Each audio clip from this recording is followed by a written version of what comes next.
Congress leaders see the need to amend the local government code.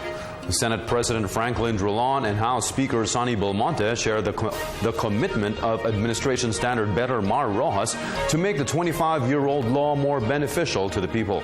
The details of this report from Freddie Abando. 25 years after the local government code was implemented to grant more autonomy for local government units, there is a growing consensus to amend the law to enhance further development and the delivery of basic services to the people. No less than former Interior Secretary Mar Rojas is committed to amend the code to boost the allocation of more resources for LGUs to carry out their mandate. A major amendment is increasing the Internal Revenue Allotment, or IRA, and how the funds are allocated to implement projects and programs. Senate President Franklin Drilon and Speaker Feliciano Belmonte share the commitment of Rojas. Senator Ralph Recto said the sharing of revenues from taxes should be 50-50 between the national and local government. Dapat tingnan natin muli yung kung sapat na ba ang share ng mga barangay sa national wealth. At tingnan natin kung yung share ng IRA ay sapat na dahilan sa mukhang maraming kulang. No? Hindi po sa Quezon City, may kaya ang Quezon City. Ngunit doon po sa malalayong lalawigan, talagang hirap ang mga local government units pagdating sa resources.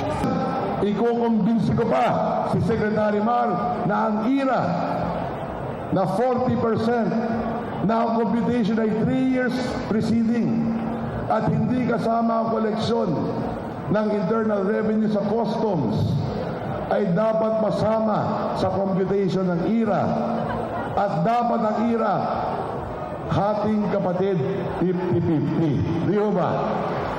At nang sa ganon, lahat ng barangay magkaroon ng sweldo ang lahat ng opisyales ng barangay, maging si kapitan at lahat ng volunteer workers sa lahat ng barangay.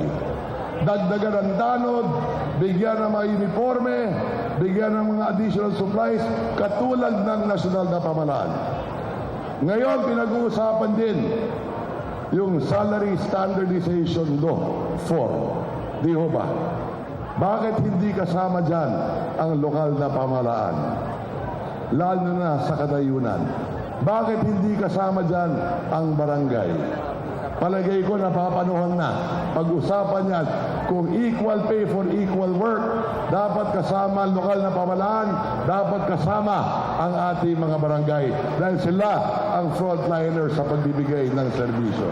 Former Senator Francis Pangilinan stressed with more resources pumped to LGUs, it is changing the landscape of the nation, especially in the countryside.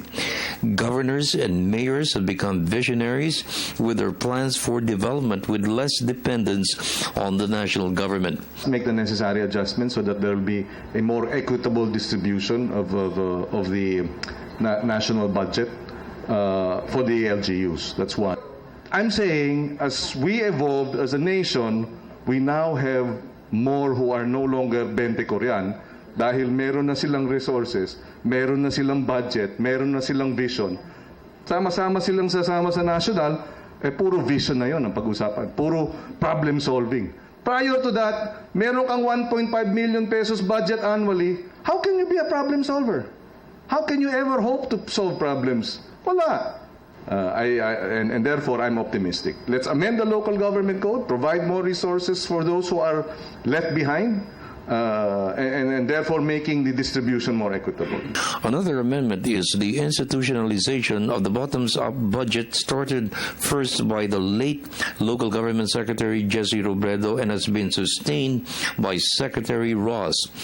It was started with selected provinces, cities, and municipalities. 20 million was allocated for projects deemed badly needed by poor local government units.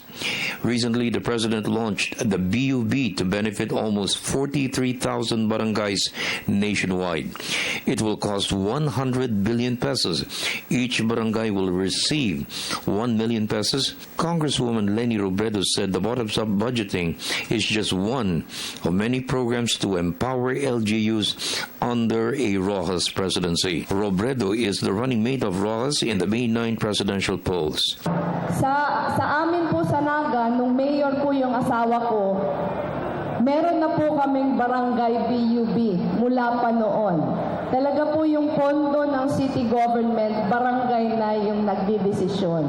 Nung siya po ay naging DILG, ginawa ito, sinubukan. Kaya po tayo ngayon, magiging 20 million na yung bagong BUB ng mga munisipyo at lungsod. Sa susunod pong taon, lahat na barangay meron ng 1 million BUB.